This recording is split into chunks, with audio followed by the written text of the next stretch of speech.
In today's tutorial we're going around the block and we're going to do this amazing corner to corner effect Afghan. Welcome back to the Crochet Crowd as well as yarnspirations.com. I'm your host Mikey. In today's tutorial we're going to work on a completely square Afghan, and there is a diagram available and you can see how it's going to work out, and I actually just blew this up as well in order for me to help me see the stitches.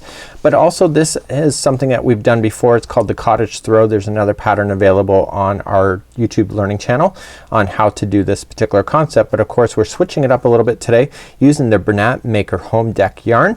We are going to use an L size crochet hook, which is an 8mm, and it's recommending 3 different colors, and you can see how it's gonna work out. And this is one of those ones I want to talk to you about before we dive right in, because I was starting to question life on this particular pattern. It's not hard, it's just I was questioning things, and I want to show you this concept so that you don't give up too easily on this one. So here's my particular pattern. I used 2 different colors as you can see. So it's like a corner to corner, but we're going around a block kind of concept. And what you're going to notice that when we go to start with this, you're going to notice that it does not look very square. And that's because the stitches, do you see how on the outside here they're kind of like collapsing on each other? Well, when you're starting off like this, it appears like that and you're thinking, okay, I'm really way off track here and it's not gonna work out. But as you get further into this project, the stitches begin to relax with each other and then gives you the perfect shape that you're looking for. So this is one of those ones where I was right in the middle, I think maybe on row number 3, and I was turning to Daniel. I says, I'm not sure about this one. And the reality is that I wasn't giving it a chance for it to relax, and I just went a little bit further and then I changed my mind. So today we're going to work on the diagram itself. Let me take you through that next, and let me point out some pointers for you. Here's the crochet diagram that we're gonna be working with. I blew it up versus the little version that is on the pattern. And what you're going to notice here is that we are going to do every round a different color.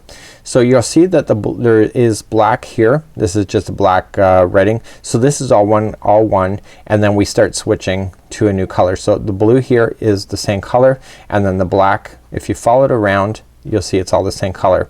So you're going to notice on this particular one is that when it grows up, all the ones on the, look at it like a cross, they're all completely going horizontal or vertical to each other. The ones on this side will all lean in the same direction, and the ones on this side will all lean in the same direction. Do you see this?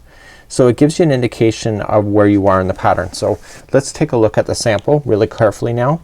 So you have to look at the sample like it's a diagonal, like a diamond shape going up. So you'll notice that they're all facing in the same direction, and then this is actually the back side of the pattern from what I can see here. Okay, so I've followed it up here, and then these ones are all leaning toward this side, and then this one here it's all leaned out this way, and then they're all leaning this way. Do you see this? Then they're coming out this way, and then these are all leaning this way, and these ones here they're all leaning this way. So they're kind of like it's a pinwheel kind of a concept. So you know you're going wrong if, for example, you do the next row and then it's the opposite to what is being seen here. That's the one thing that you need to watch out for in this particular pattern. So let's grab your yarn and create a slip knot and your size L 8mm crochet hook today, and we're gonna chain 8 as our starting ring. So we're going to do that. So just 1, 2, 3, 4, 5, 6, 7, 8. This is your center ring, and then what I want you to do is take the starting chain, insert it onto the hook, yarn over, and pull through and through to create the center ring just like this. The first time you go around this straggler, I want you to put it like it's around the ring, and then we'll get that stuck underneath and nobody will ever see it. So let's move along to row number 1. Row number 1, we're gonna chain up 1 first, and then inside the center of the ring I want you to put 12 single crochets. So 1, 2, and put that straggler in so that it gets stuck underneath. So that was 2, 3. So there's 4, 5, and 6, 7, 8, 9, 10, 11, and 12. Once you have all 12 in there, this just happened to run out where it is, but if this was still hanging out, you just take a scissors and cut it. So what I would do is count back from the hook, so the one right underneath it. So 1, 2, 3, 4, 5, 6, 7, 8, 9, 10, 11, and 12, and that 12th one right is where you'll just join it then with the slip stitch.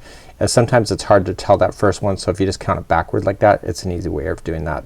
If your straggler is hanging out at this point, like it is a little bit with mine, I'm gonna take the scissors and cut that, get that out of the way, keep it nice and clean, and let's move on to the next row. So keep on the same color, do not change yet.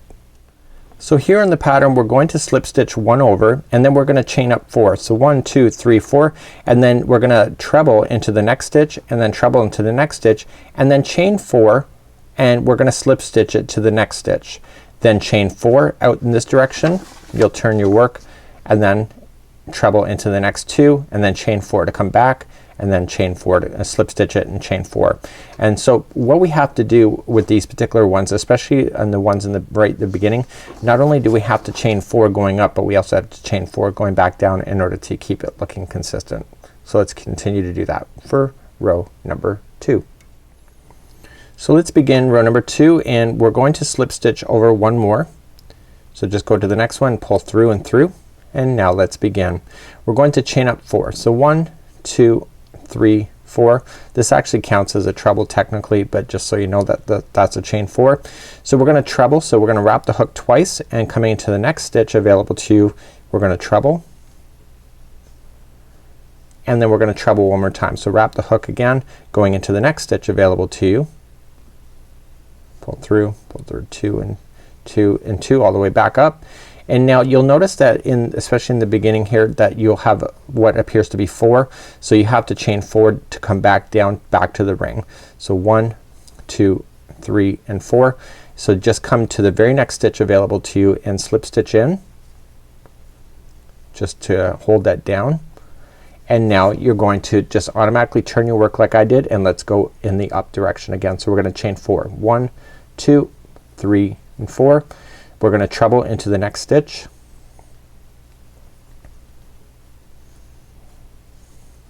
and then treble into the next stitch, and now we're gonna chain 4 to come all the way back down again. See how this is looking like it's really way off? You gotta give it a chance. This is one thing that I almost gave up too early on. So just chain 4. So 1 2 3 and 4, coming back down to the next stitch available to you. So let's slip it, and now let's chain 4. So 1 2 3 and 4. Now come to the next stitch available to you. You're going to treble, and then come to the next stitch, you're gonna treble, and then you need to come back down again. You see this? It's almost like a cross. So 1 2 3 and 4, coming back down to the next one, slip stitch it, and now we're gonna do our final side. So chain up 4, 1 2 3 and 4. We're gonna treble into the next one, and then treble into the next one, and finally we're gonna chain 4 to come back down and slip it right where the other one is. So 1 2 3 and 4, and then just slip it into the next one, which is the same one as where this one is coming out of. And I need you to fasten off this yarn and hide in your loose ends at this moment. So now that I've done that, I'm gonna do that right as I go. It just is a lot easier to do. Let me show you. I'm gonna trim my yarn. I'm gonna pull that yarn through, and what I want to do is that I want to weave it, and you can get a smaller hook if you wanted to, just maybe a little easier. Just go into some stitch work and just pull it through and weave it through, and it will get stuck with the next round that you're gonna do here. Okay, and I usually just come up and over, and I stop right about here, and I leave that hanging out until I'm satisfied, and then I'm gonna move up to the next row, and let me show you where to start, because each one of the rows we all start in the same position, but we have to stop and change our yarn every time we do a different row. So now that I fastened off, you'll see that there is a slip stitch mark here.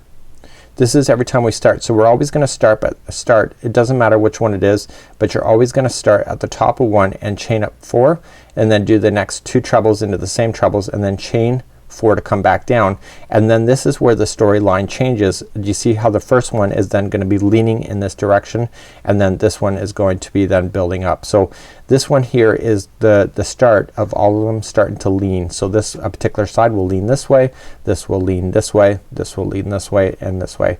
And if you just look at what direction that they're sitting in, it gives you a good indication on where you should go. So let's begin again, and I'm gonna start a slip knot, and let's do the next row.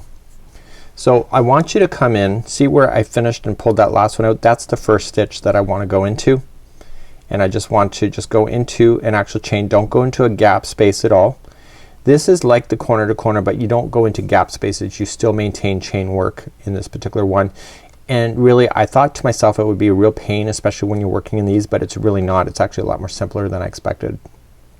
So let's just join our yarn with a slip stitch, and I want to keep this yarn here down on top of the line so it gets stuck underneath, and I want to chain 4. So 1, 2, 3, and 4. I now want to treble once into each one of the trebles that are there, so I'm gonna wrap the hook twice to do a treble. Keep this down on top of the line, and it will get stuck underneath the stitch, and treble once again. So now I have to get back down to this section here. So how do I do that? You chain 4. 1, 2, 3, and 4, and then I just come down and I slip stitch it right into the top of that chain. Just slip it, and then I begin again. So do you notice how I just automatically turned? Well, this is now the starting. Now I'm gonna use the side of this chain here to then start going in this direction, in the same direction that this one is facing. So I'm gonna chain up 4. So 1, 2, 3, and 4, and I want to put 2 trebles along this chain. Don't go into a space, go right into a chain. So I'm just gonna wrap the hook and go right into a chain, and I think it's because this yarn is so thick, I think it makes it a lot easier to get in there than it does on the other one that I did. So you want to have a total of 2 of these in a row working on that chain in 2 different spots, of course. See that? Once you get that done, you need to slip stitch then to the top of this chain here to bring it into balance, just like this. Okay, so you saw that there was 4 stitches here, but now what you'll see if you really look at the chart, you'll see that there's only ever 3 of one color then it's gonna be working. And you notice it's looking distorted. That's because it needs to relax, and it doesn't relax until you get a few more rows after this. So let's chain up 4. So 1, 2, 3, and 4. We're gonna treble into the next 2. Okay, so you're following what's already there, and now you have to come back down again. So to come back down, you chain 4. 1, 2, 3, and 4. Coming back down, just slip stitch it to the top of the chain, not to a space. And now let's turn our work, and now this one is then gonna face in this direction. So 1, 2, 3, and 4, and now the next 2 are right in the side of the chain. So there's gonna be 2 trebles right into the chain itself. So 1, and just move down to the next spot in the chain, and 2. Now that you did that, slip stitch it to the top of this section here to bring that to a conclusion, and turn your work. Do you see that? So let's chain up 4. 1, 2, 3, and 4. Let's treble into the next 2.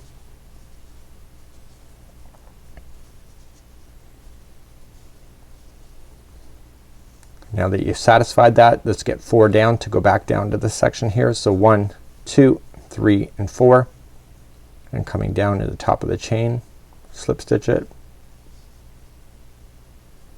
and turn the work. Okay, do you see how everything's starting to work around that? So let's chain up 4. 1, 2, 3, and 4, and I want you to go along the chain for another 2 trebles. This pattern took a little bit of getting used to memorizing how things went, but once you got beyond that, it was, for myself, you see me automatically doing it on camera because I'm used to it. So then I want to slip it, stitch it to the top of the next chain because you got your 3 in there, and chain 4. 1, 2, 3, and 4, and then treble into the next 2. So what's gonna happen on this particular pattern is that the corners get wider out, and then there will be more spaces. So it's like the corner to corner, there's gonna be more spaces in between these points, which then makes it a lot easier. So 1, 2, 3 and 4. I wanna come back down, and this is the final going all the way around. So I wanna chain up 4. So 1, 2, 3 and 4, and in the side chain 2 more trebles. So once you have this going all the way around, then you just slip stitch it then to the beginning to where you had started before. So let me fasten that off and let's kind of show you what's going on. Leave a little bit of extra. I want you to weave in the ends like I showed you before. Okay, this time I'm gonna just grab my other hook and I'm just gonna go along the top.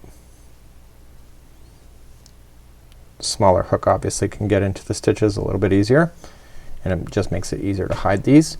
And now I can safely trim off that blue one that was hanging out because that's pretty much underneath the stitches.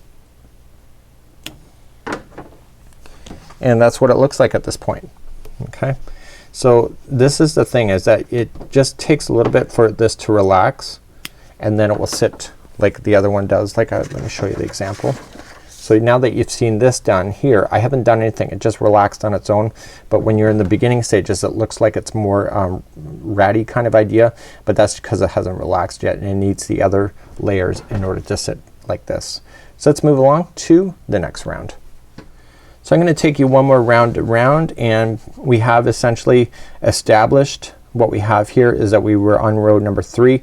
Now we're gonna go for round number 4. So that means that there's gonna be more spaces before we get to an edge here, and that's the only difference, is that we just have to watch that, and then it'll get bigger and bigger as you go. And these points here is like the Afghan, like it's sitting like this. So let's move along to the next round. So let's start our next round. I'm gonna create a slip knot, and now remember what I told you is that we have to come up to a point. So it can be this point here, it can be this point here, it can be either one. Just got to rotate it. So we finished right here, so we cannot start there. We have to start at the top. So let's just pick any one of those ones that are right at the top, and let's fasten on our yarn,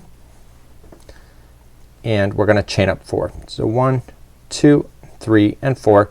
Leave that straggler down on top so that you can hide it underneath, and you want to treble in the next 2.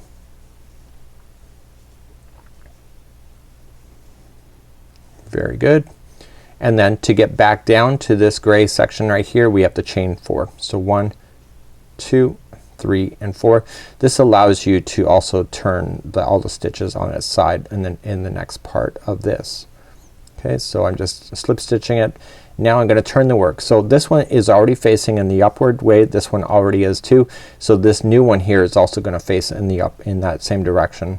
So we're gonna chain up 4. 1, 2, 3 and 4, coming into the side of the chain for 2 more trebles.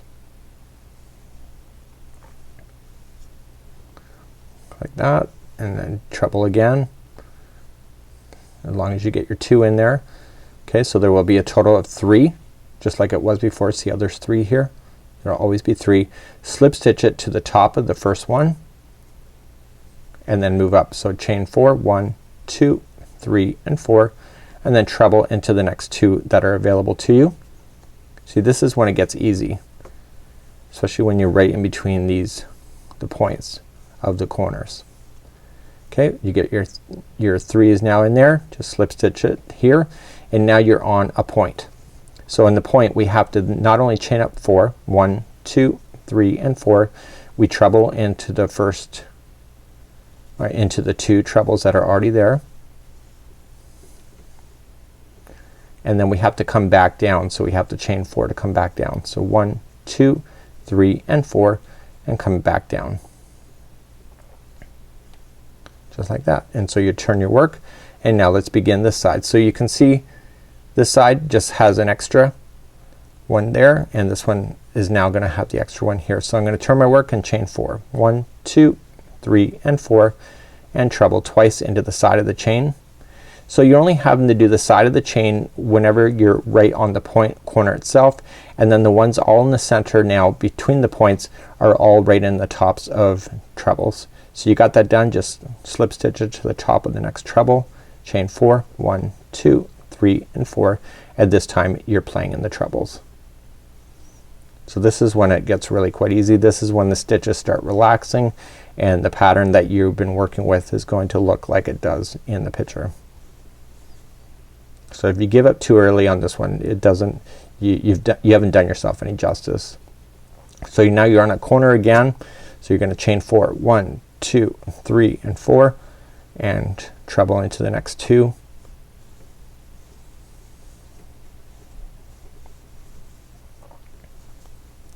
And then you need to come back down because you're on a corner. So 1, 2, 3 and 4, and back down to the top of the chain. And then you're gonna turn your work. Chain 4, 1, 2, 3 and 4, side of the chain for 2 trebles.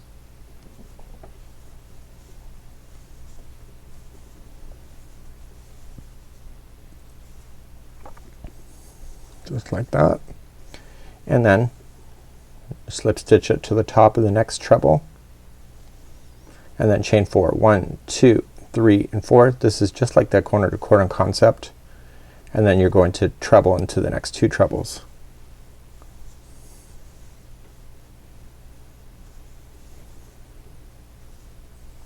Okay, once you get that done, you're just going to slip stitch it to the top of the beginning or top of the next chain 4, and now you're on a corner once again. So 1, 2, 3 and 4, and then you're going to treble into the next 2.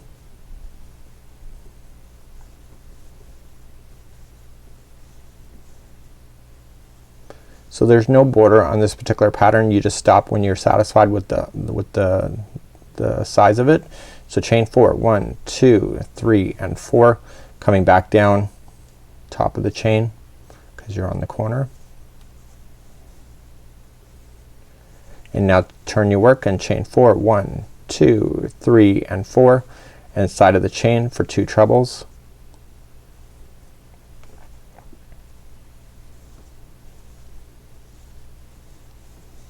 Just like that. Okay, and slip stitch it to the top of the next chain 4. And now this is gonna be the final spot that you have here. So you're gonna chain 4, 1, 2, 3 and 4, and just do a first treble, and then treble again to the next one. And this time now then it's in the last one, so you want to slip stitch to the very first one that you started with, and then that's it. So that rotation is completely done. Let's trim off our extra yarn at this moment, and just taking my other hook, I can just hide in the ends.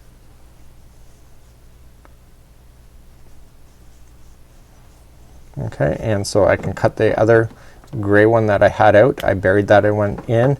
I want to take my hook, my smaller hook, and weave this one in and out for a few of the stitches so I can get it stuck underneath some stuff next time I'm coming back around on this one. And I can change my yarn now, and now that I've gone around this round here, I can see everything is just kind of relaxed out and it's a lot easier to do.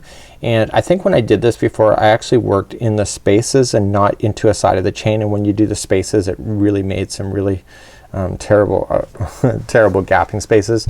But if you work on the side of the chain, as you can see here, you get a much better looking effect. So this is how you do the round the block Afghan.